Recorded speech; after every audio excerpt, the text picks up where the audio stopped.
And we're live. And by heavy request, welcome to the show, Cory Hughes, author of A Warning from History, which we have just read. Yes. It's another episode of Literary Homos. Yes. Well, would it be literary? I mean, it's non-fiction, firmly within the non-fiction genre. But it is within the JFK literature. True. Good point. Yeah. Good point. A brand new book. Yes.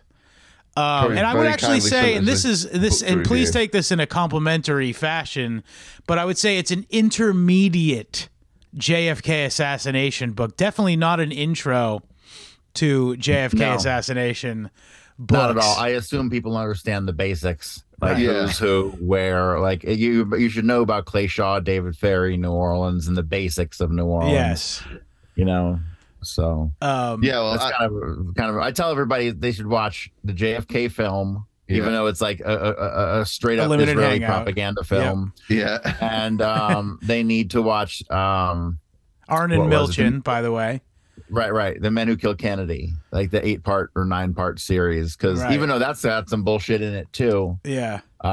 It gives people a general understanding of like the official story, the official conspiracy theory, some of the straight up nonsense surrounding it, some of the propaganda. Like, so if you watch the JFK film and the Men Who Killed Kennedy, you'll have a good grasp of like everything about like what they want to present to us. But like obviously the true story is not even remotely close to what it tells us. Even the JFK research community, like I swear to God, can I curse? You can say whatever you want. Yeah, right. You can use racial epithets whatever you like. I fucking hate JFK researchers with a passion. They're literally the dumbest people that have ever been. Some of them, yeah. It's fucking ridiculous. I mean, like these guys they haven't solved shit in 60 years and they continue to like put on conferences celebrating their fucking lack of finding anything out. It's just unfucking believable. Like right now they just finished a conference down in Dallas, or like 3 conferences or some shit. Well, we're recording on the eve of the 60th anniversary of the event in question. Yeah. That's right. And total random booking, I know, but we've had months to prepare. It's the 22nd in Australia. Right. True that, right? And we actually have a lot. Isn't real. Yeah, good point. Good point. If you can get on the other side of the ice wall, maybe. But all these made up animals like emus and wombats and stuff. Yeah, drop bears and but what's it called? So I've been cooking my brain with JFK for the last month or so, or give or take. I read your book or listened to your book, and then I read Michael Collins Piper, Final Judgment, and then I reread your book. So Michael Collins Piper he's the GOAT, but he got a lot wrong. Yeah, I noted this. Yes, I found a lot of your takes more compelling. He sort of stepped over a lot of things that you dove head in on, which I appreciated. And also, I think that I'm not just to defend him a little bit. I think it was because he had a pretty big. Being when his book came out, and and the fact that it was very contrarian to what the oeuvre of, as you mentioned, the bullshit faggot JFK researcher community. That's what it says on the T-shirt, bro. But it's like the whole 9/11. Bullshit thing. That's partly what it's there. Yes, the Alex Jones and company. Yeah, it's part of the cover up. Yeah, right. Yes. Like there's a COINTELPRO aspect to the information that's been disseminated. It's unfucking believable. But like I watch. It's crazy because like people like James DiEugenio are hailed as like the kings of the fucking Kennedy research. He gets booked for all these interviews, makes millions of dollars, puts out all these books. Motherfuckers never solved anything ever. Right. Yeah. Like what is wrong with people? Like I don't understand. It doesn't make any sense. And he took money directly from Arnon Milchan, a confessed Mossad spy who smuggled nuclear triggers out of our country. Like if you took money from a Mossad spy, like, go fuck yourself. Like, you should end up in a jail cell, not making money off of our president's fucking death. Right. Yeah. Yeah, and also the other thing is like the JFK assassination, like it gets the reputation for being like the final boss of all conspiracies, and for good reason in some ways, because it's very, very large. The entire thing, there's a lot of moving parts. I would say that it stands to reason to say that it is that, because you need like a working knowledge of every single basic aspect of like the entire subterfugal organized crime / intelligence deep state, if you will, kind of what their activities are, to really fully appreciate the scope of all of the reasoning and sort of moving parts of the JFK assassination, between, you know, the Meyer-Lansky basically, you know, secretly, despite the way that the you know, Zionist media portrays it, the mob is basically Meyer-Lansky. Yeah. Yeah. And that was one thing that Michael Collins Piper really contrasts with you, in that he's really hung up on the difference between he thinks the mafia is real, and that, like, you know, like, he's really hung up on the difference between the Meyer-Lansky organization, the mafia, well, you see, it's all like the same thing, really, isn't it? Well, yes, and really, it's been that way since the 1930s, 1931, right? So, Yeah. like, in 1931, Meyer-Lansky took over the mob by taking out the only two Sicilian bosses left.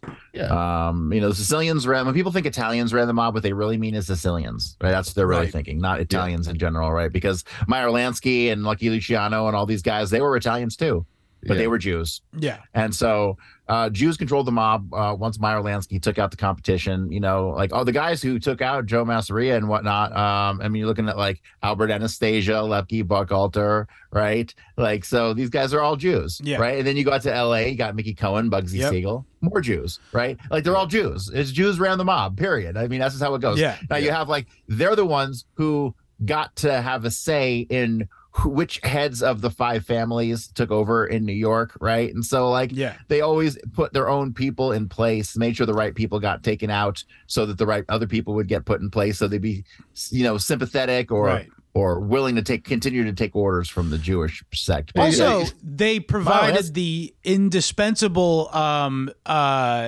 you know, activity of being able to launder the money to Switzerland as well. In Perm Index and stuff. With the Swiss Jews, yep. Yeah.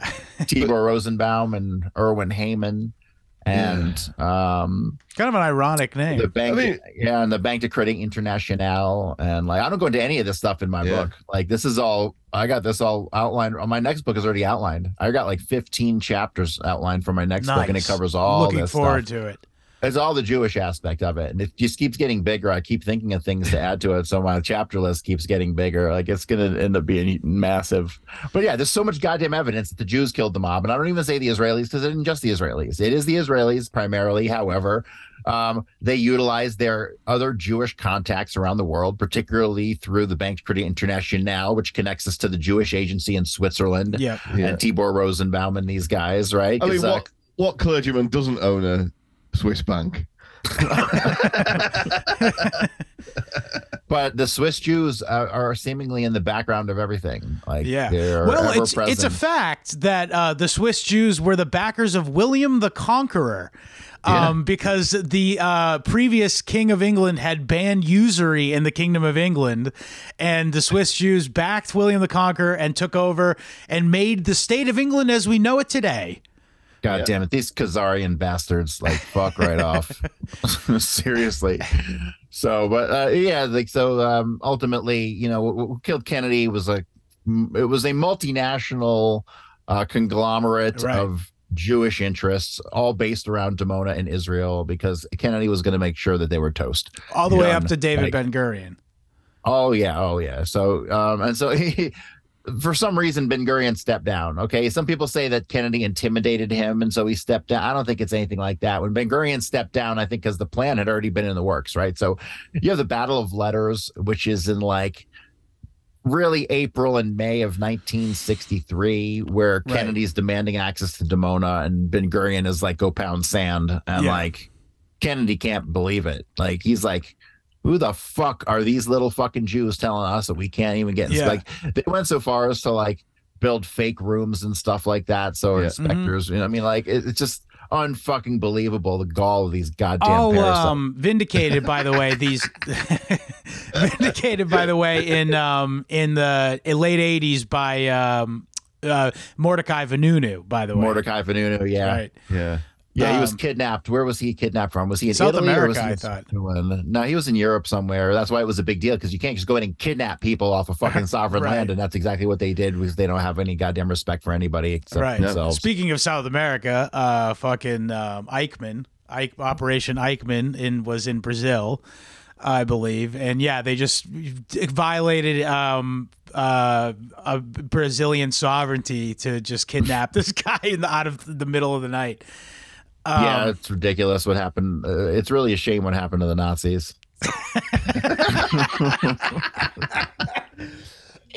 I was more speaking in regards to Brazilian. But please don't say fuck. Yeah.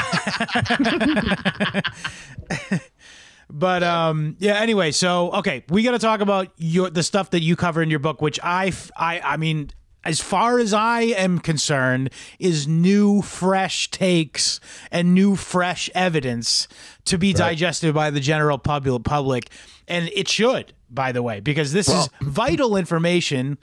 A lot of the stuff is not new, and that's part of my angst towards the JFK researchers, is because the shit's been in front of their face for years, and they just it's been organized anew, though. Yes.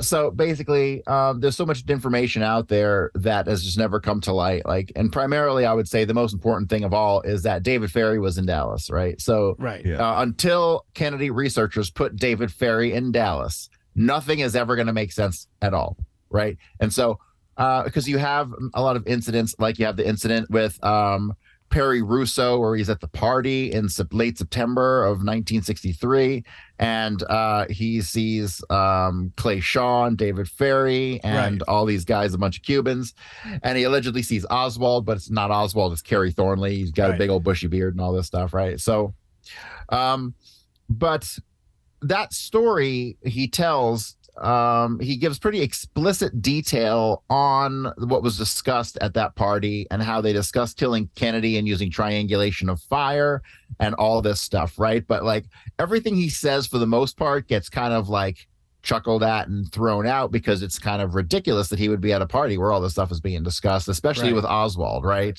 Because nobody understands Oswald, but that's a whole nother story. Yeah. So I want to get to that, the Harvey and Lee stuff. But when you finally put David Ferrie in Dallas and you realize that he was one of two shooters on the grassy knoll, then all of the stuff that Perry Russo becomes of paramount importance. And then you realize everything surrounding David Ferrie in New Orleans is of paramount importance. And so you have to really dig into the characters who he surrounded himself with. And then you can generate this like cast of characters. I'll keep referring to the cast of characters because there is a limited cast of characters, right? Yeah, so you have these core groups of people. In New Orleans, it was, Guy Bannister, Clay Shaw, David Ferrie, Kerry Thornley, and Arcacha. Yeah. And then you have like, you have a bunch of guys who kind of like are a second layer around those, like Gordon Novell and like Louis Rebel and Dante Marancino. And like, there's like these layers to people who go from not involved to involved. Right? I kind of look at it like a topographic map. You know what I mean? Right. With the little circles all over it. And so once you come to realize who's who in New Orleans, it's pretty easy to put them in Dallas, right? Based on numerous factors, not only just descriptions, but like, here's a good example. So when it comes to like putting rifles in people's hands, right? So what you'll find is that one of the two men who was impersonating Oswald was William Seymour. And William Seymour is seen all over the place from early 1961 all the way through the assassination, but he's identified as Lee Harvey Oswald. Right. And he's always seen accompanied by this large husky Latino, people think is a Cuban or South American, but he's a large dark complected Mexican, and he's got like bumps on his face. He has moles all over his face, right? And his name's Lawrence Howard, right? Lawrence Howard, right? Once you're going through all the documents and you start to get dozens and dozens of these sightings of Lee Harvey Oswald where he's accompanied by this Mexican guy with bumps on his face, right? Once you realize that it's Lawrence Howard, it becomes obvious that all those sightings of Oswald were actually William Seymour, right? And so when you get to the book depository on November 22nd, 1963, you have numerous witness statements who looked up to the book depository 5th and 6th floors, and they saw a dark-complected Mexican, sometimes described as a Cuban, sometimes described as a Negro. Who was it? Arnold Roland, I believe, gave the best description of him, said that his face appeared as though he was dark complected, but his face appeared as though it was marked in some way. Yeah. Okay. So I find this very funny too, because this guy is like definitely. I looked up a picture of him too, by the way. He is incredibly distinctive looking. It's insane that they would pick someone so distinctive looking to be accompanying a fake, like, doppelganger of another guy. Like, but the thing is, like, that you can see with him and Thornley that they were making themselves conspicuous, though, and having like that kind of a guy with you. So Thornley was over the top with it. Thornley would like talk about communism, and like when he went to talk to Miss McGee in Baton Rouge about her room for rent, and he like basically gave the whole story to her. He's like, "Yep, I went to the Soviet Union. I got a Russian wife. I like guns. And Kennedy's coming down south, right?" And she's like, "What the hell is this guy talking about?" Yeah. And so like they planted seeds everywhere, right? So because after the assassination, they had hundreds of calls from people who interacted with Oswald, right? And so all of those interactions get reported. Either David Seymour or to Kerry Thornley. We have to talk about who Kerry Thornley is. So Kerry Thornley is, by the way, definitely after these events took place, he was definitely involved in some kind of MK Ultra, like human, potential movement shit. After that's worth looking into in another date. But he was almost definitely a contract agent for the CIA. He was in Oswald's unit in boot camp, I believe, in the Marines. And this is the thing, and I have to compliment your writing. It's very programmed to kill. Yes, it is. Yeah. But Corey, I have to compliment you on this exact line from your book when you said, "I always cringe when I think about the fact that that Kerry Thornley started work on his book." What is the title of his book again? The Idle Warriors. The Idle Warriors. Yes, that's right. Which is a book about Lee Harvey Oswald. I'm looking you, the listener, right now. Yeah. It's a book about Lee Harvey Oswald that he wrote before Lee Harvey Oswald allegedly killed JFK. And I agree. When I found that out, I too internally cringed at that fact that they had the balls, the chutzpah, if you will, to do such a fucking ballsy thing to do. So when the thing about Kerry Thornley is like if you go back to the original document and you read his affidavit to Jim Garrison, which he didn't write until like 70s, like 15 years after the assassination. Right. And it's a confession. The whole thing is a confession. He basically connects himself to all these people who are all CIA. Yep. E. Howard Hunt. Yeah, E. Howard Hunt, which I don't buy that, honestly. Yeah. The E. Howard Hunt connection is definitely there, but not from that angle. It comes in somewhere else. Right. So, but so he's talking about how I mentioned this in the book. There's one part where he's like, "Yeah, we need to frame a communist for it," right? So he's like giving Garrison all these little nuggets, basically telling him, I was in on this. Because he puts himself in the middle of David Ferry, Guy Bannister, Clay Shaw, all these people in New Orleans, right? All the mafia, the Cubans, Marcello, all these people, but he didn't know anything about the assassination. It just happened around me, right? Yeah. Like, give me a break. He is, like, to me, the best evidence of I hate saying conspiracy, but he's the best evidence that there was this big, plot, monster-sized plot. Yeah. And the other thing is, like, after all this event, Kerry Thornley lived to like the late 90s, and he basically was like the right-wing version of William S. Burroughs. Like he's he such like a moron. Like I wanted to just like every time I see the guy talk, I just want to punch him in the face. Yeah, he also like, remarkably similar looking to Lee Harvey Oswald, or like what we all picture as Lee Harvey Oswald. And indeed, as you allege in the book, the reason why we probably have this impression as to him as to them looking alike is because one of the most iconic images of Lee Harvey Oswald is him on television on WDSU, supposedly saying I'm a Marxist-Leninist and giving out flyers for the Fair Play for Cuba Committee, which is a CIA cutout. Yeah, and always was. You know, like normal people don't go around starting these organizations. They just don't. Like even if you're overly politically motivated, you're not just going out starting these free Cuba organizations. Like people who do this stuff are all, and all these NGOs, these are all government spooks, you know, people. They're all spooks. Yeah. Yeah. I mean, the only organization that, the only one where they couldn't catch anybody was Ted Kaczynski because he did it on his own. Yeah. You know what I mean? Uncle Ted. I love Uncle Ted. Gotta miss him. And the reason they even caught him was because his brother ratted him out. I know, right?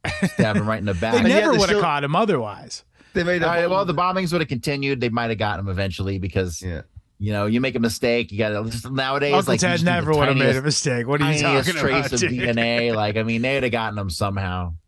You know, maybe. Yeah, but like it doesn't stop the fact that they just looked into catching him after like 13 years of trying. Doesn't stop them from producing a Netflix TV serial about how cool they were and how clever they were for getting it. How clever they were for being ready to hear a rat. Yeah. When this asshole phoned up, we answered the phone. Someone was there when the phone rang. When this guy's bitch wife made him rat his brother out.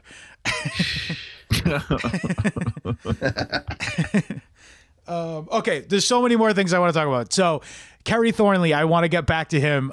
So Kerry Thornley, this is something I want to ask you. Was Kerry Thornley fucking Lee Harvey Oswald's wife? Possibly. They definitely had something. They had something there because they were setting Lee Harvey Oswald up. And then Marina made some really weird, like cryptic statements about being married to two men and weird stuff like that later on in life. So people think she was speaking euphemistically about Lee Harvey Oswald, but I don't think so.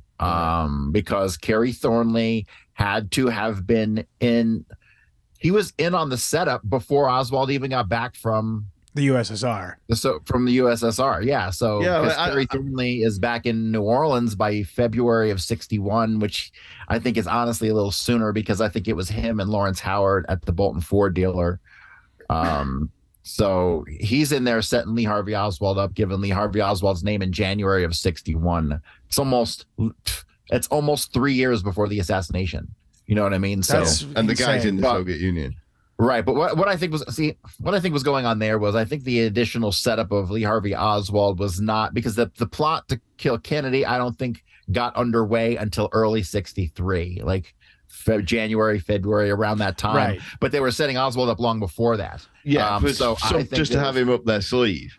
Right. Yeah. I think they were doing that to get a spy into Cuba. I think they were going to repurpose him when he came back because at the same time Oswald came back, he came back the first week of June 1962.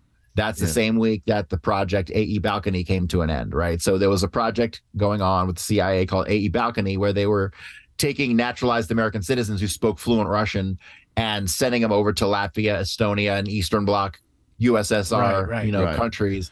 And the program came to an end in June '62, and that's exactly when Oswald came back. Oswald was there from mid to late '59, and that was about when the Redskin program was going on, and the AE Balcony program, which came into being, I believe, it was talking about it in '59, didn't come into fruition until 1960.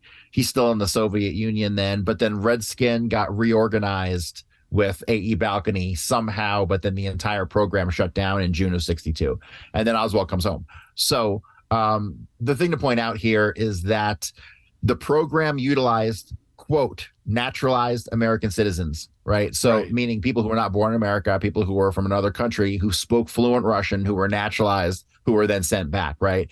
So that kind of gives a little bit of credence to John Armstrong's right. That was theory. the next thing I was going to ask about. Yes, the Harvey and Lee John Armstrong, hypothesis. Right. He's really good at digging up some dots, but he's kind of an idiot when it comes to like connecting them. So right. Doesn't he think the whole thing was like the commies? Well, he thinks the whole thing was. He thinks the entire setup involving the whole dual Oswald thing.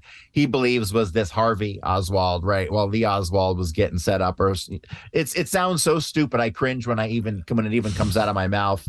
But like we know that his documents were accurate and that stuff was true because going back to 47 through 54. You got a series of duplicate school records for Oswald with conflicting information in different places, different schools. And two separate identities, two people that really existed. Right. And they both had a mother named Marguerite Oswald. And when you look at the pictures, like it's clearly two different women who are Marguerite Oswald. Clearly, like not even remotely close. One has a mole under her eye and wears glasses. The other one didn't. One was super ugly. The other one was fairly attractive, So it was like definitely some kind of program. So definitely some kind of program involving Oswald going back to the time in 47. What would he have been like 8 fucking years old? Because he was born in 39. So he'd have been 8 years old, right? So that is a program. How does one get involved in that? Well, obviously his parents were involved with the CIA. To this very date, all of Marguerite and Robert Oswald's tax returns are still classified. Can't get them. We'll never get them. Well, they were CIA. I mean, obviously they were CIA. And then that brings us to Oswald's father, who Robert Lee Oswald, allegedly. But when you look at the pictures they present to us of Robert Lee Oswald, it really looks like a guy named J. Walton Moore, who was an FBI agent in Dallas, who introduced Oswald to George de Mohrenschildt and all them. So it's really weird. I believe that his father is fake. I don't believe that there is a Robert Lee Oswald. I believe there's more to it. There's more to the story than his dad died before he was born. Like, because his mother was an idiot, right? When you look at his real mother, she was just a normal mom, right? She was like a normal nobody. She was not a spy. She was not overly educated. She married. She did that stupid debate and got completely fucking trounced, right? Well, that's the later. That's that. We'll call her that Marguerite Oswald number 2. Okay, so but the original Marguerite Oswald. When you look at pictures of her going all the way through the early 1960s, they suddenly come to an end around 1962. And then all of a sudden, all of the pictures are of this other woman. That's clearly another woman. Yeah. So I don't believe that it couldn't have been the original Marguerite Oswald's CIA connection to get into this. She was married to a guy named Ekdahl, who was like accused of being a communist spy, which is really weird. But her marriages are kind of weird after Robert Lee Oswald allegedly died. But I believe there had to have been some sort of, I don't know, father figure, male influence, somebody connected to Marguerite. Some spook handler, perhaps. Yeah. Right. But this would have been back in, Oswald was born in 39. So it had to have been somebody that came in later, maybe in like the early 40s, formed a relationship with Marguerite, and then they decided to use the child. And then because the first appearance of this other Oswald is in 47, right? You can tell with the duplicate school records and stuff. But here's the problem. So he concluded that like all these other Oswald sightings and all the other duplicate Oswalds was this other Oswald. Well, that's completely bullshit, right? So because that, from what I can tell, that other Oswald scenario was the purpose of it was to get a spy into the Soviet Union using a duplicate. So my idea for this was kind of like, they get a spy, you raise this duplicate who speaks fluent Russian, right? You get him into the Soviet Union under the name Lee Harvey Oswald. And then in a perfect world, he could then disappear into the Soviet Union because he speaks fluent Russian. And then when the Russians are like, hey, where's Lee Harvey Oswald? They're like, what do you mean? We got him right here at home. You know what I mean? And then you have And so then you have the duplicate who's in the wind in the Soviet Union doing God knows what. Right. So I think that kind of fits my idea of what they were doing with the whole notion of why they would have a duplicate Oswald from the time he was a child in the first place. Right. But that what whole a plot, fucked up. Can I just say that is fucking dark. That you're like just forcing an 8-year-old boy into a life of being a fucking murderer, most likely. We've speculated over the years here and there about what what was intended for those kids in the Finders cult. Yes. And, that's probably the same kind of thing. You're onto something. Yeah. Could be, couldn't it? Yeah. They could. Yeah. Who knows? That could, the Finders could have been something like a remnant of like that kind of child mill that furnishes poor souls to be fucking thrown to the wolves as America's fucking lone wolf, her president Stay killer. Behind terrorists. Yes. Yeah. Wow. That is fucking dark, man. But I'll tell you what. But then you have to think all this stuff had to come to an end prior to the time that they start setting him up, right? So if the Russian-speaking Oswald goes off to the Soviet Union, then that is not the real Oswald, right? That couldn't have been, because the real Oswald didn't speak Russian, right? He was just an American, like dumb shit, right? Just a guy. And so what do you do with the real Lee Harvey Oswald when the other Lee Oswald becomes the front and center of attention, right? So this is where things get weird. This is where I have no idea what the fuck happened. This is where you get some interesting things like Mae Brussels in the 60s or 70s. She had been getting some large donations. Mae Brussels was like the primo Kennedy researcher back in the day. Mm-hmm. And so she's getting a bunch of big donations from anonymous sources. And then she's, I guess the word would be, I don't know, approached, confronted by this guy at night by her car. And she's like, wow, you look a whole lot like Lee Harvey Oswald. And so his name was, the name that guy ended up using was Donald P. Norton. And Donald P. Norton ends up with getting involved with Garrison's investigation and all this stuff. And so there's something had to have happened to the original Oswald, right? Something had to happen to him, period. But by the time he gets off to the Soviet Union, we're done with him. And I don't know where the fuck he went, what he did. But the Oswald who went to the Soviet Union, speaks fluent Russian, comes back to the United States, brings Marina back. But they had already been setting up, remember, since January of 61. He comes in June of 62. So you're looking at roughly a 16 to 18 month period where they're setting him up as this, like, leaving, this trail of him saying he's a communist and all this stuff going on, right? Kooky shit. But then he comes back, and then they get him involved in all kinds of stuff, in New Orleans. They start setting him up with the Fair Play for Cuba Committee via Kerry Thornley, because, Kerry Thornley had the flyers printed for Fair Play for Cuba, right? So all the incidents involving Fair Play for Cuba, really, like, Oswald had nothing to do with them at all. That was just being done, and he was, told, go hand this out. And then when I go over the series of events that gets him on television, right? So William Gaudet, who was definitely a CIA employee, big shot handler down there in New Orleans at the time. Yeah.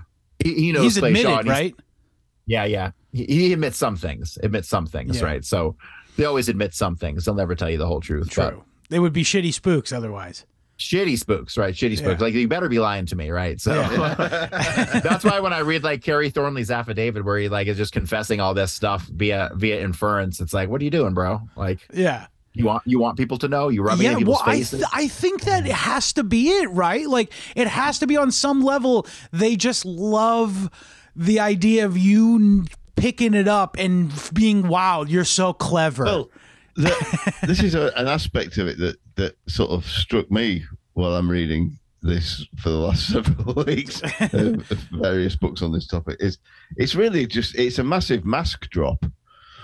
They're maybe not to the normies, but to the people that if they you want to take time control. to look. It's made me think of that thing where Chuck Schumer says, well, they've got 7 ways from Sunday to fuck with you, dude. This is so, like, anybody in a position like that knows it's more on our wavelength about what's happened here, and that's why they are how they are.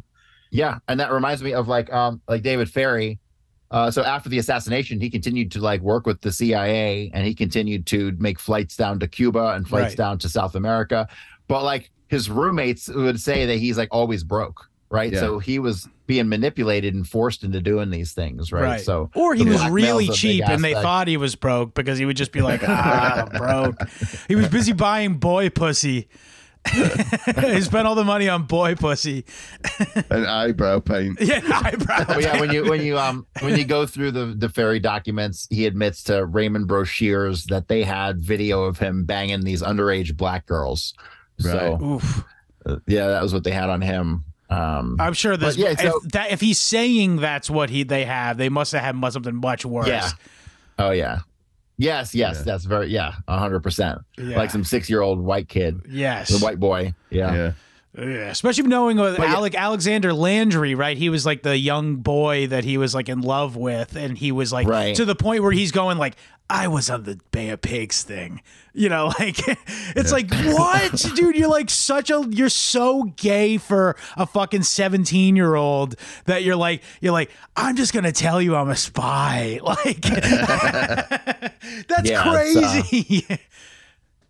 Yeah, the whole situation with David Ferry it's really interesting because he gets involved with the CIA back in 47. Right. And he's working with Clay Was Shaw he in the all the way OSS? back then. No, that's the thing. Like during World War II, there's no record of him having done anything, but the associations that he had and the fact that he was hooked up with Clay Shaw by 47 tells me there had to have been some kind of activity, something there.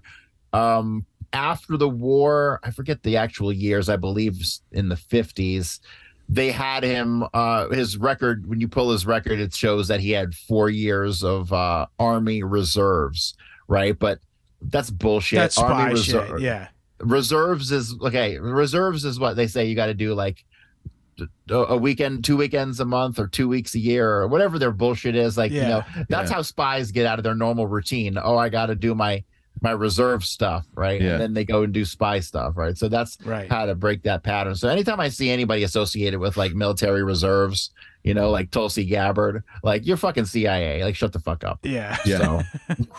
True. It's another thing, sort of going back a little bit, I guess, but I'm sure it'll come up again.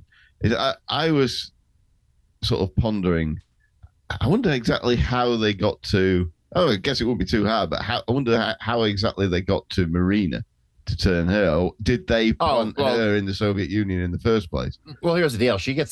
Oswald goes to the Soviet Union. They're not stupid. They know he is a spy, right? Yeah, So, obviously. And so, like, they completely control him. They give him a job in Minsk, where actually he starts off from the bat making like more than the plant manager was making at his radio factory. Right. So if he even worked there at all, like, so there's something going on between the CIA and the Russians at this point.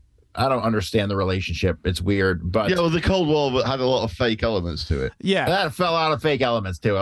It's totally dialectical in basis. It's not actual. It wasn't like a real operational opposition. The Soviet Union met all its debt obligations to the banks. Correct. Never defaulted on its debts. So that's a good thing. So they're both working for the same. Yeah, it's not the governments don't control.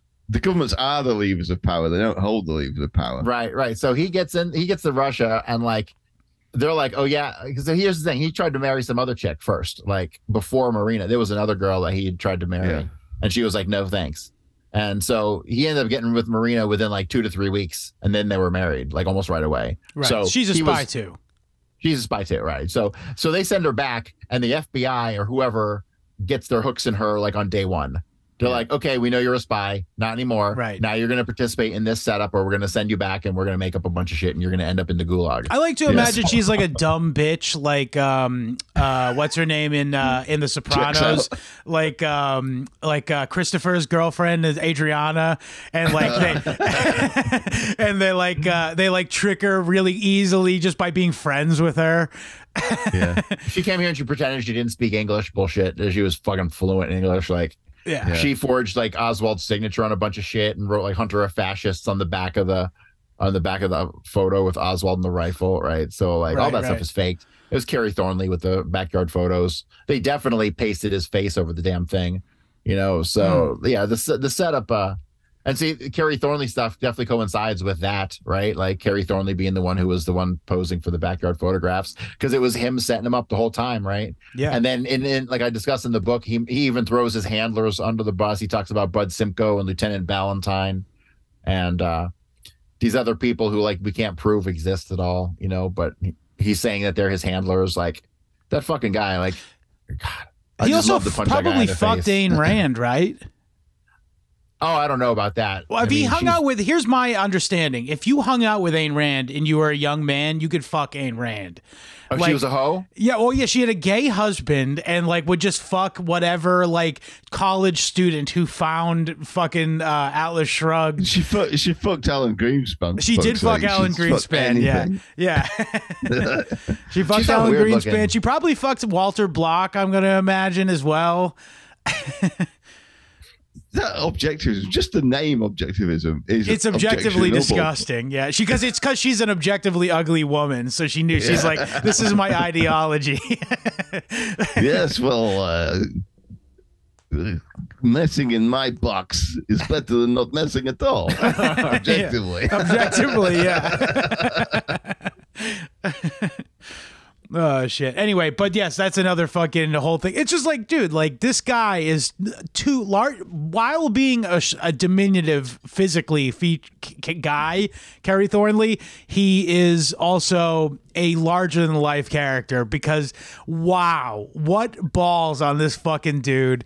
Like the book, the fact that he's also one of those guys where if you meet him and you drink with him for the night, he's like, you gotta read my book.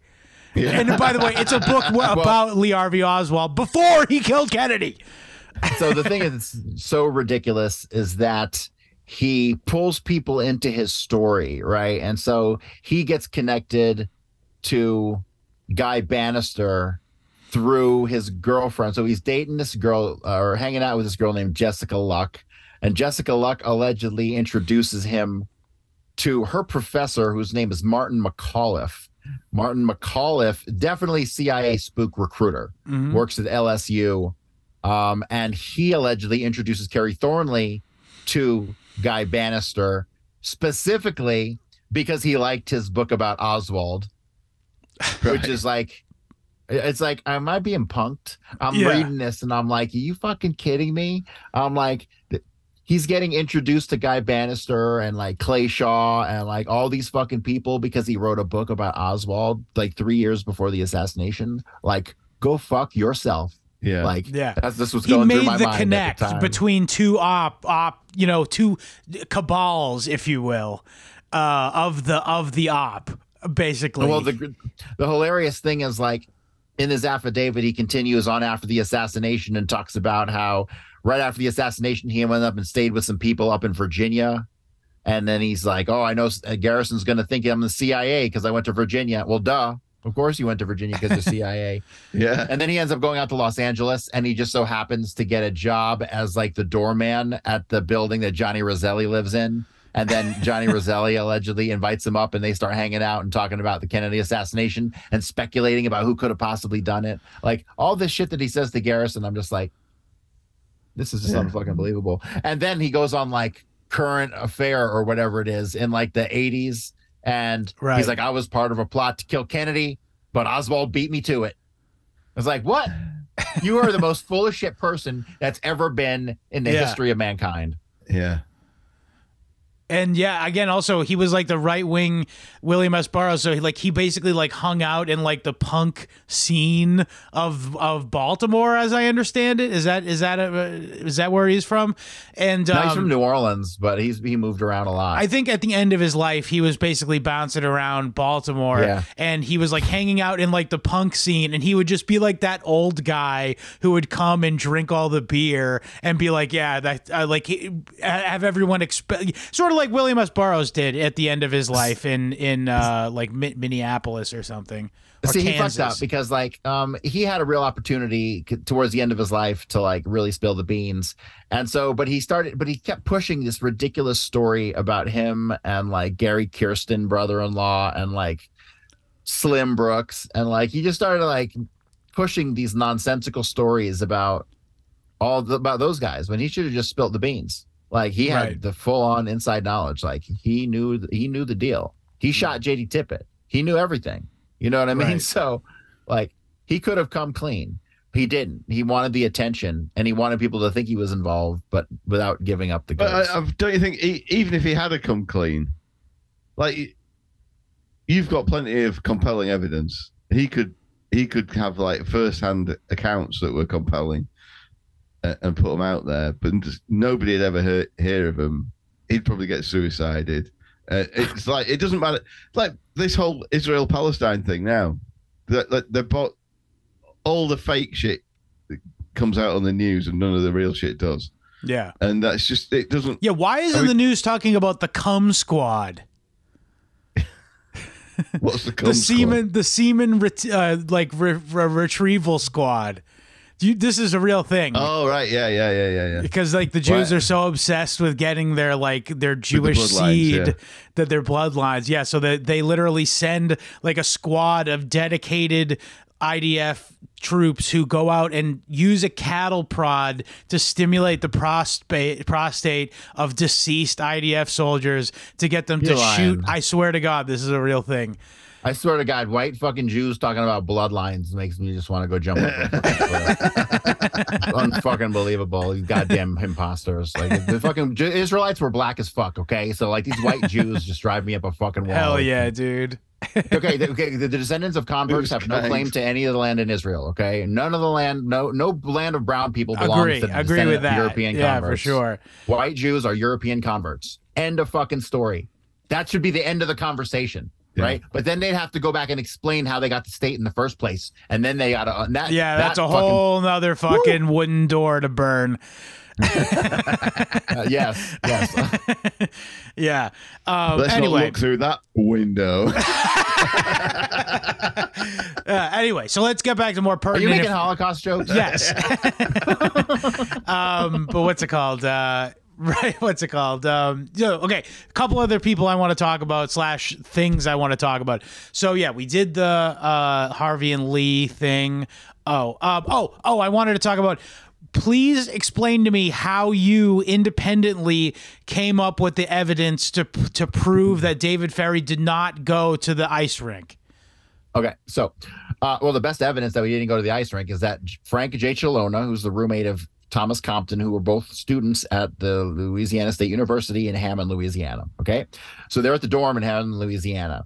Thomas Compton is a former Civil Air Patrol guy with David Ferry, kept in touch with David Ferry because I guess that's what you do when your molester fucks you. Like, you just stay in touch with them forever. Right. Yeah. So back then it was just called being gay. Yeah.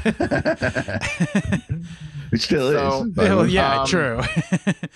So basically, the entire Winterland thing was an alibi. It was an alibi story that was actually done just to provide an alibi for David Ferry, because David Ferry was in Dallas and he left Dallas and he went to Hammond, Louisiana, and he spent the whole weekend in Hammond, Louisiana. And the proof for this is primarily from Frank J. Chilona, who was Thomas Compton's roommate, who basically says that he gets to the dorm on Saturday afternoon. That's when Ferry's supposed to be at the Winterland. And he's like, yeah, this weirdo is sleeping in my roommate's bed. And he was fully clothed and he still had his hat on and his jacket on. And my roommate told me that his name was Dave and that he was a psychologist and that he had something wrong with his head. And so he pasted his hair onto his hat. Where that is David Ferry. David Ferry, 100%, right? Just only David Ferry. And so, yeah, he wasn't at the Winterland because he was in fucking Hammond, Louisiana. And why was he in Hammond? Also, because he was hiding out the whole time.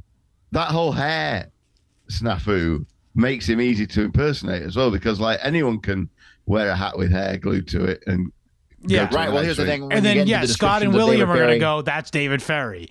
Yeah. When you get into the person who actually went to the Winterland, it was actually Sergio Arcacha, and he went there with Leighton Martins, who used the alias of Melvin Coffee, and Alvin Bobouf, right? So they get to the Winterland and they're supposed to meet with like Chuck Roland.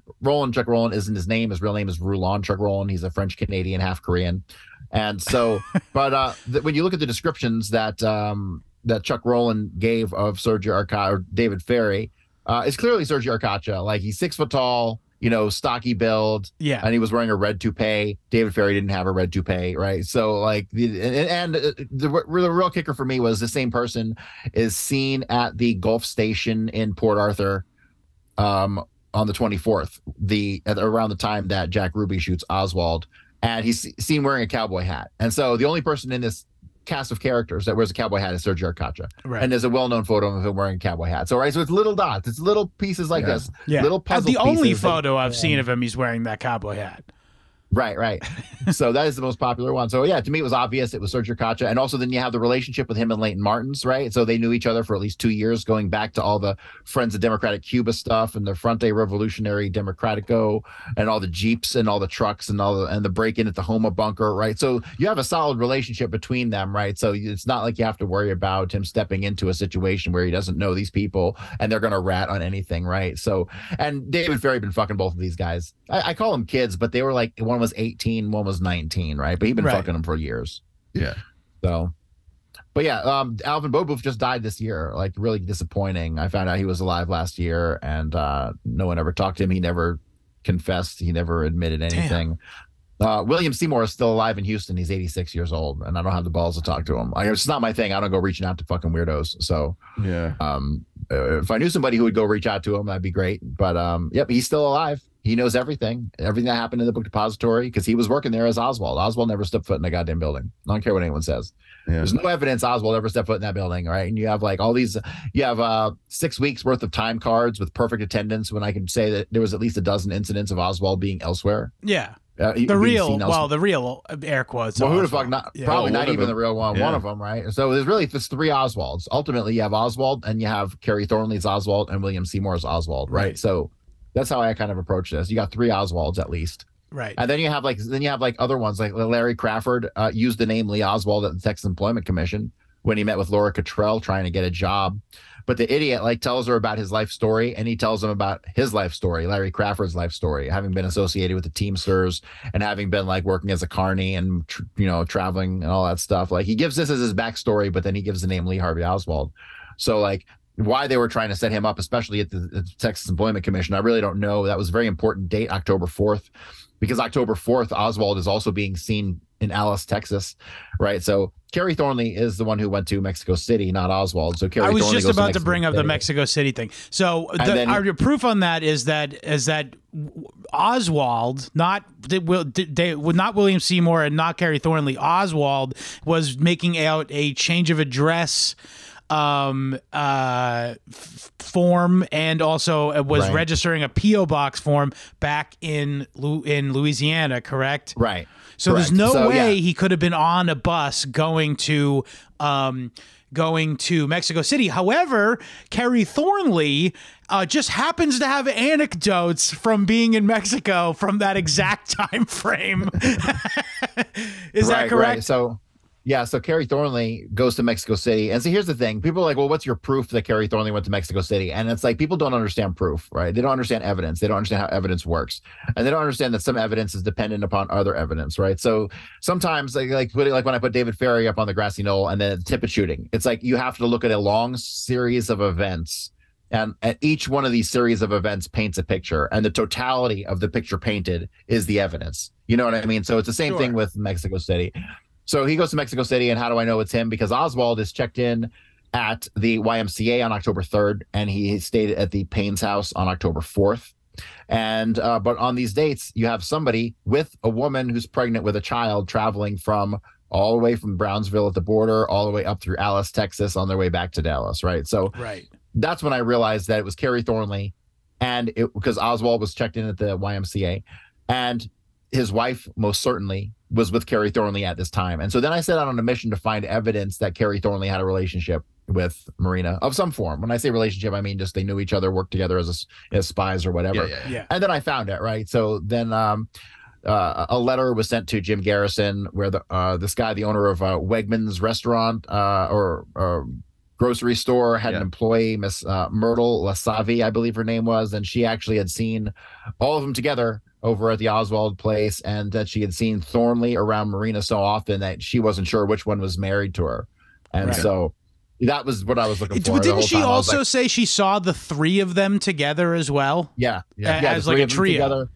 Right. And she also saw Thornley with Marina going up to the local grocery store. There was a Winn-Dixie up there, I guess. So, but yeah, so once I found that, I was like, duh, of course it was Marina with Kerry Thornley setting up Oswald. That coincides with the, her forging his signature on the Selective Service card and signing the back of the, the Hunter of Fascists, photograph. So then it all started to fall in place that she was in on the setup. from the jump, and that all the times that I saw Oswald, whereas he was driving a car and he was seen with a woman and child, every single one of them automatically became Kerry Thornley. Kerry Thornley drives, and Lee Harvey Oswald does not drive. Correct.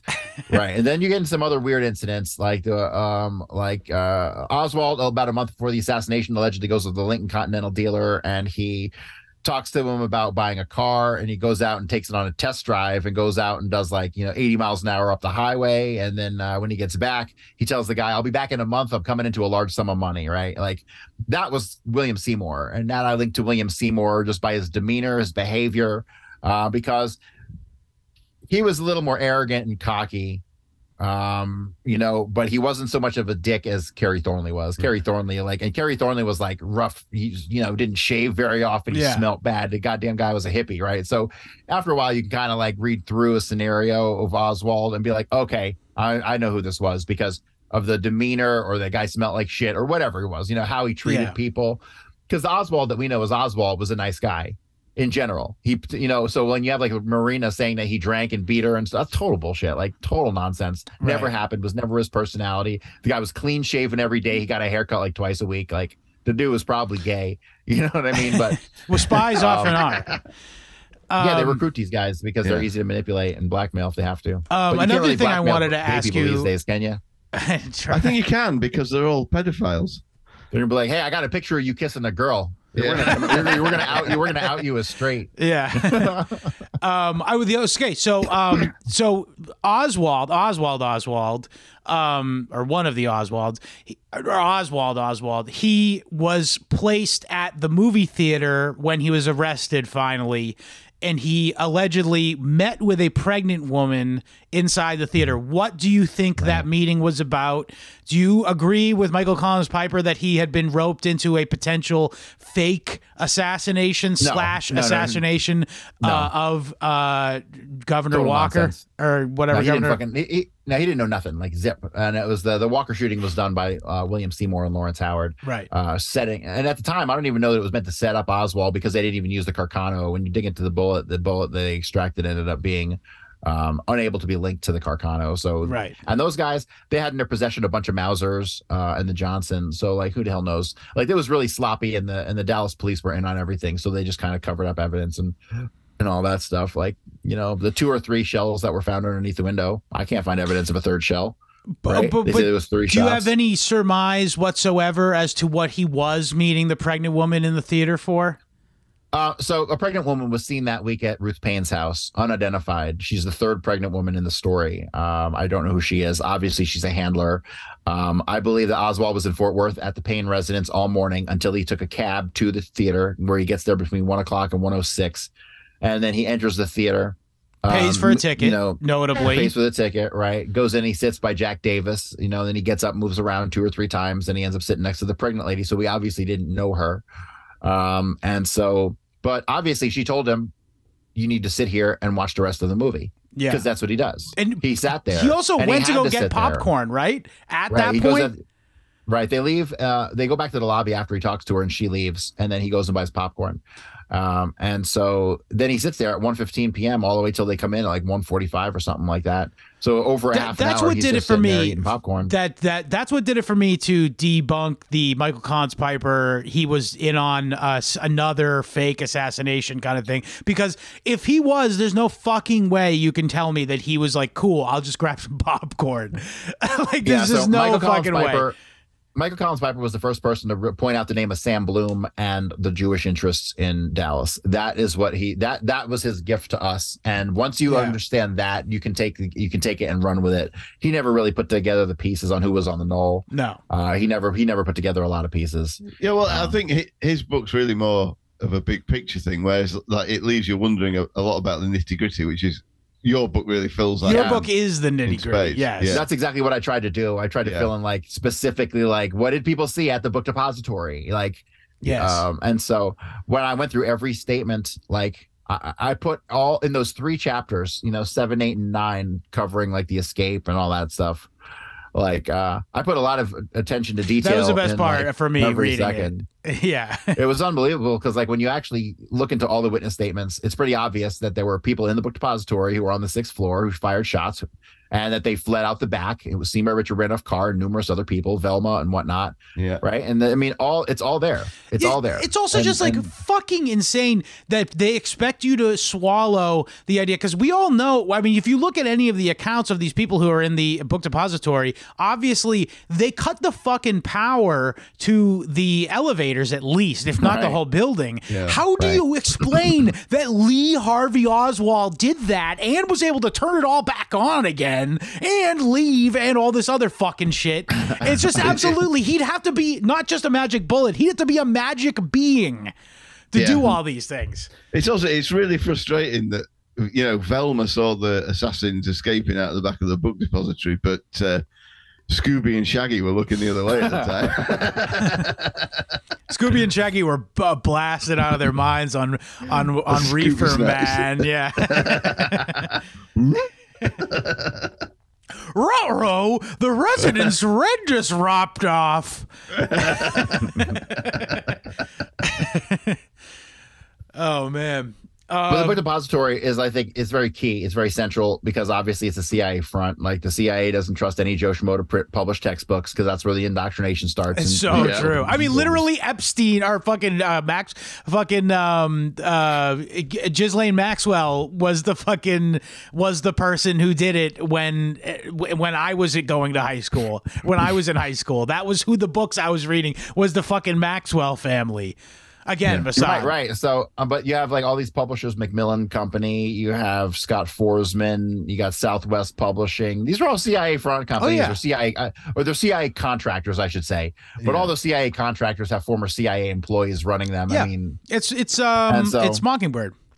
Right. And so you get into the leadership of the book depository. You got like O.V. Campbell, who was the vice president. Then you have like Roy Truly under him, and then under him you have William Shelley. Those were the top three guys in the building. They're all former OSS. All of them worked in CIA publishing when they came back from the war. And then like even William Shelley, who was Oswald's alleged immediate boss, went to go work for Scott Forsman Company after he left the book depository a couple years after the assassination when they closed. So yeah, you have this revolving door of CIA and CIA subcontractors because you don't leave the agency ever. No. Like, period.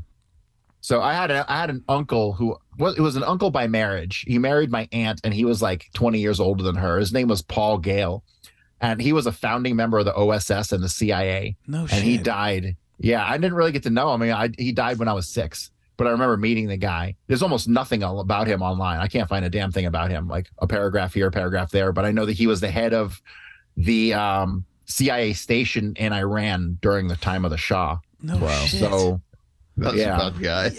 Right. Yeah. So he did some nasty shit, probably. Yeah, no doubts. But I know for sure that Oswald and the book depository, like that whole thing was like a stage scripted event. Yeah. You know, that was like the whole thing was like the Truman The black Show. guy's chicken dinner or chicken lunch is interrupted and shit. Like, and it just has to invoke everything that you will go, figures.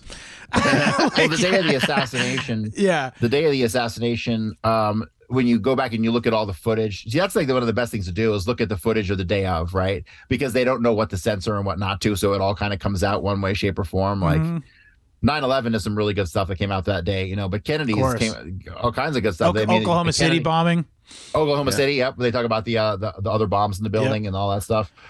But yeah, same thing with Kennedy. They talk about the Mauser that was found on the 6th floor. Yep.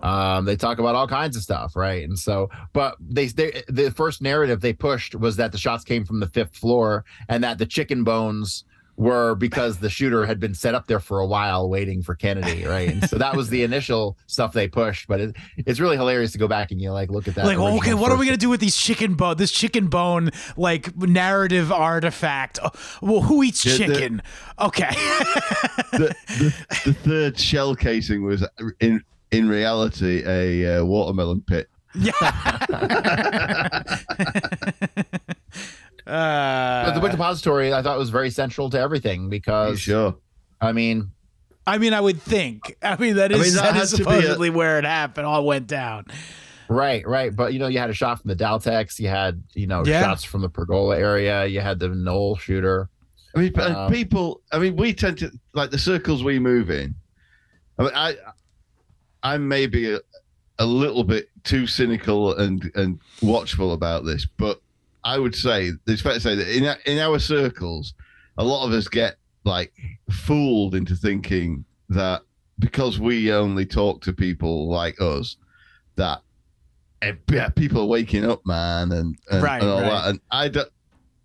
I mean, some people I respect say that, but I don't think it's true. I think people will just believe whatever the man on the TV tells them, and that's that. So, funny anecdote on those lines. Just today, I've mentioned to you before, William, that on Tuesdays, like usually my dad will come say hi to me because he's in the building that I work in. Yeah.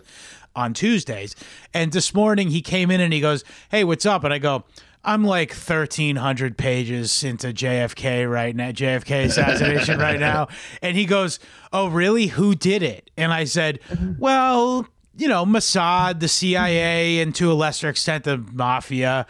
And because I'm not going to go the whole I'm not going to pill my dad right now in 5 minutes."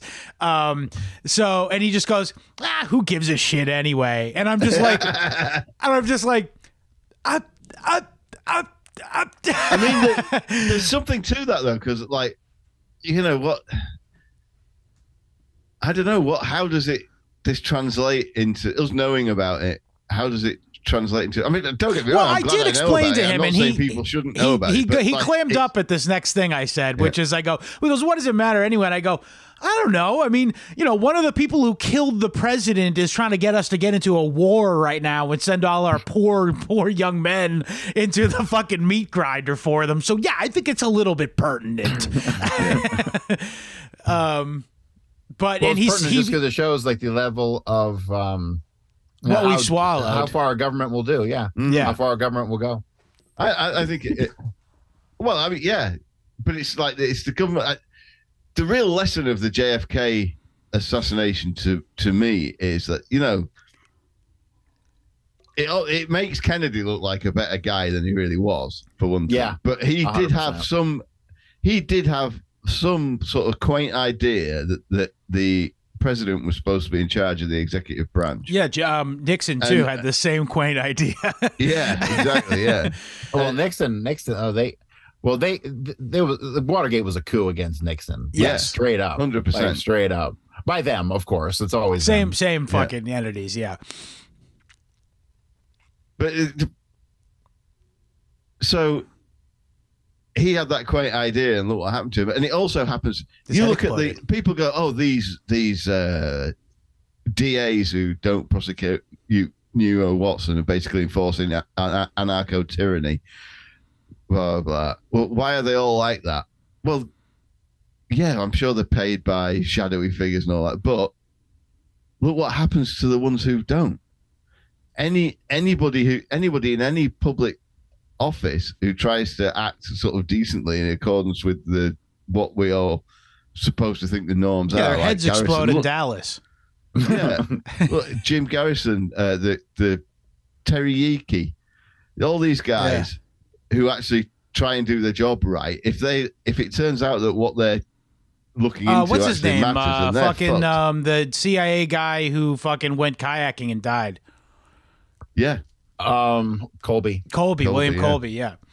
Yeah, because he was looking into a lot of stuff. Franklin scandal for one, and a whole bunch of he did a lot. I don't know that he was any kind of good guy, though. I mean, no, sure, no, but that, in a pool of really shitty guys, he was the least shitty.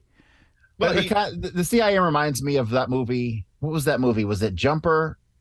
Where they like have to at the end of they go back in time, and then at the end they have to get killed. They have to kill themselves from the future. Looper, maybe.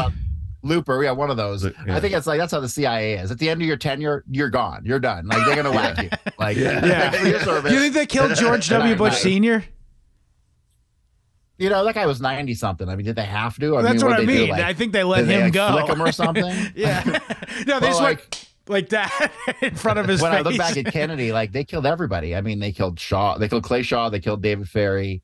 They killed David Morales. Yeah. You know, they let Jack Valenti live till he was goddamn 94. Yeah. Or something like that. Oh, that's who I wanted to talk about too. Yeah, Jack Valenti. Oh, so okay, we got to talk about this fucking guy. This is like, honestly, your book was the first time I really dove into this guy. But what the fuck? How is this guy not a bigger figure in history in general?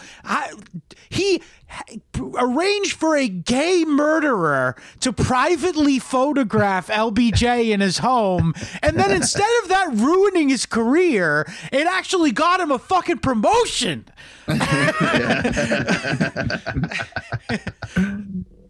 Yeah, it's wild. Jack Valenti's a wild figure, but yes, when you have so when he left the White House, his two primary contacts were Henry Kissinger and Dick Helms. Like, he was handled nice by the top. nice to have those fucking guys in your Rolodex, I guess.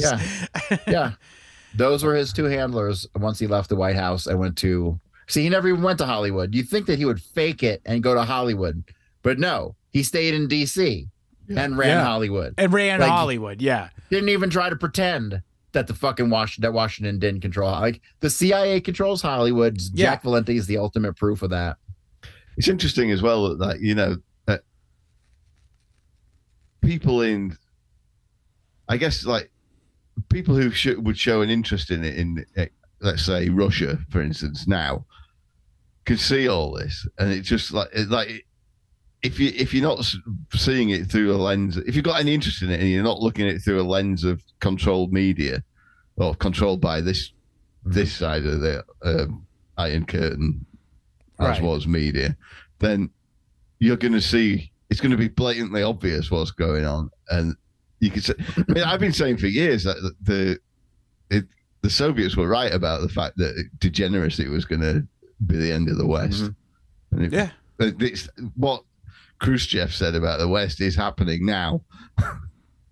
Yeah. I think the degeneracy just needs to be better compartmentalized. You're not going to ever get rid of it. You just need to compartmentalize it better. You need to make it so you got to keep it secret at least. Right. Like, when I get out of here, I'm going to go smoke some crack, but I'd never tell anybody that. No, exactly. Yeah.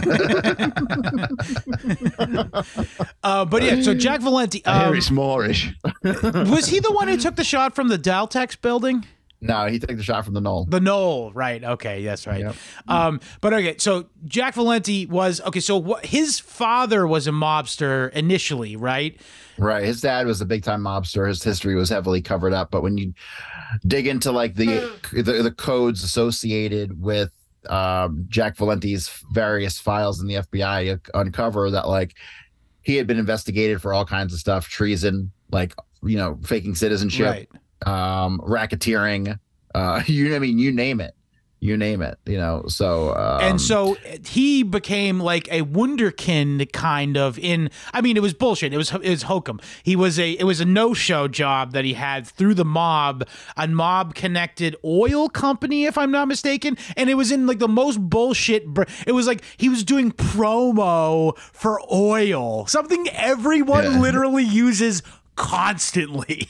That something does not need to be promoted. Well, he's with Humble Oil for like 17 years, and the weird thing is, particularly when you examine his like college record and what he was doing and times that there's documentation over times that he had to take off of school and he had to miss some final exams, allegedly because he was doing work for Humble Oil and their sponsoring football games. Yeah. Right. And so then when eventually the FBI goes and interviews the guy, I think it was Kern Tips, who was handling all that stuff. He's like, yeah, I never worked with Valenti. I did all this stuff alone. So Jack Valenti, back when he was in college, lied about why he needed to reschedule his exams. Yeah. What was he doing? Was he working for Humble Oil? It was after the war. Was he doing stuff for the not yet formed CIA? You know? Well, I mean, the whole thing, like, I think that's where it gets away, is that like, all this stuff becomes inevitable as soon as the CIA exists, really. And yeah, like another thing that keeps going through my head when I'm reading about this is that what president was it that refused? I don't know. During gentlemen don't read other gentlemen's mail. That quote about we're not going to spy because I think it's going quite a few presidents ago. I don't even know. I don't know this anecdote. Mm-hmm. Yeah, but I mean, it's the principle obviously not the British, because the British have always been like that, but the idea that America wouldn't have a spy agency. Oh, British, the British, like when you look at like the political warfare executive back in like the fucking 30s, Jesus, the dastardly shit that they would do, the sexual propaganda, the British were, man. Oh, dude, they've been doing Preston Delbar was the guy who headed all that stuff up. Yeah, we were just talking about the fucking gunpowder plot and fucking in what year was that? The fucking 1600s? 1500s.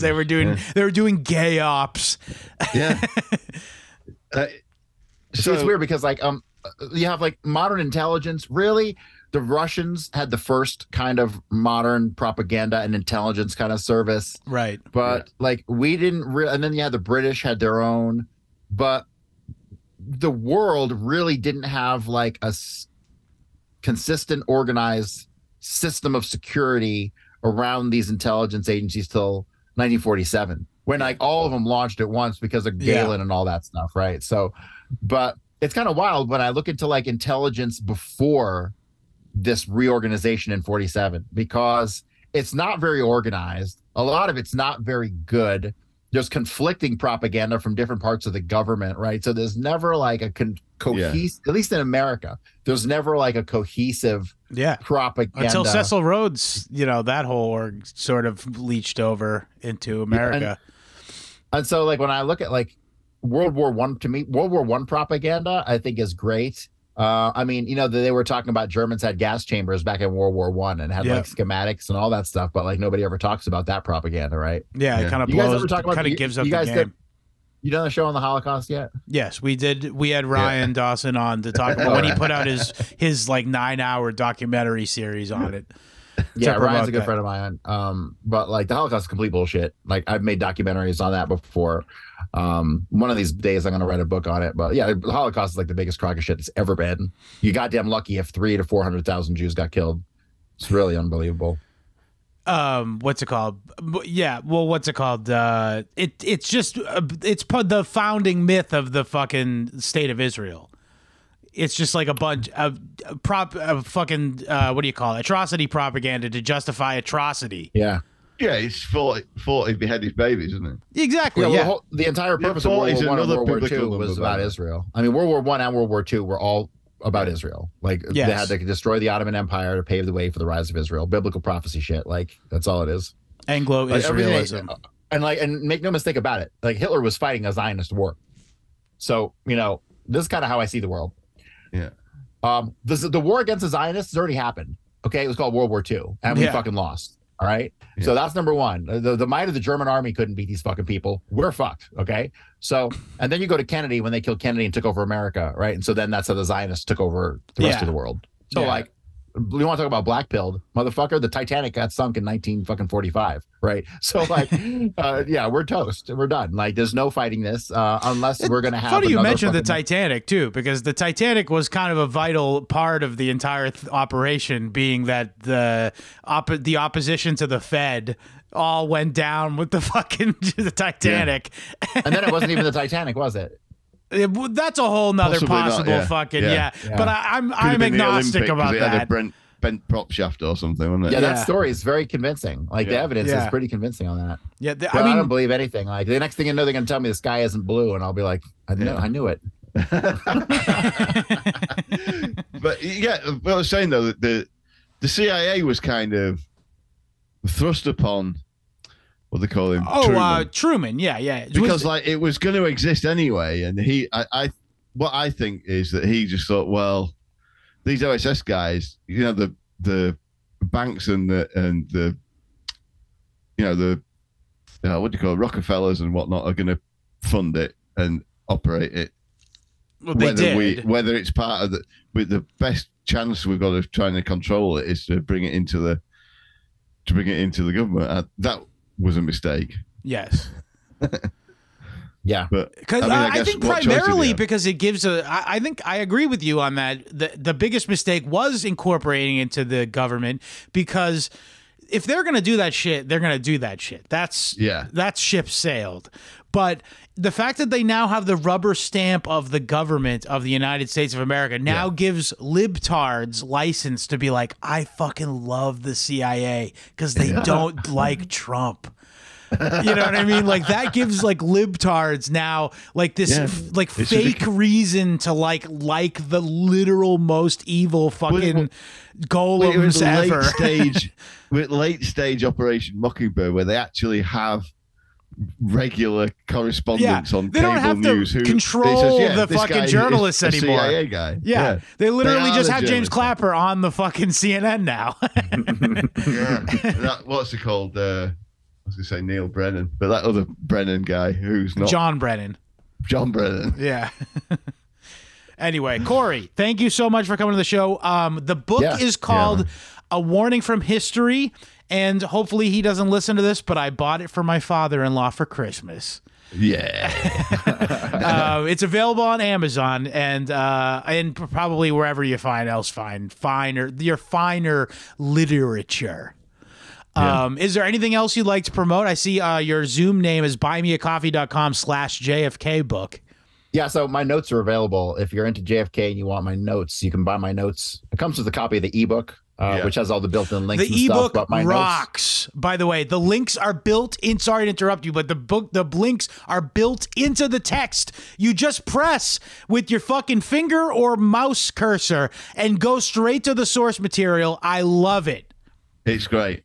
I mean, talk about a well-documented book. It's not only well, but conveniently documented. Yes. Yeah. So it's beautifully.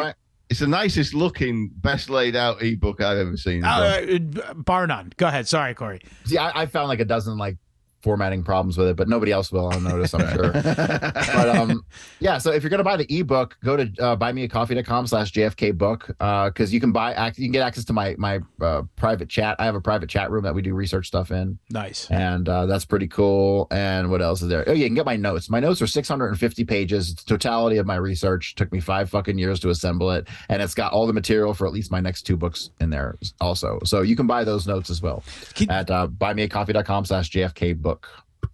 And can anyone follow you anywhere? Are you off the grid, off of social media? I'm pretty off the grid. Like, so I do live streams on kick.com /Cory Hughes, and I'm on Rockfin, but like I hide behind my Forbidden Knowledge News Twitter account.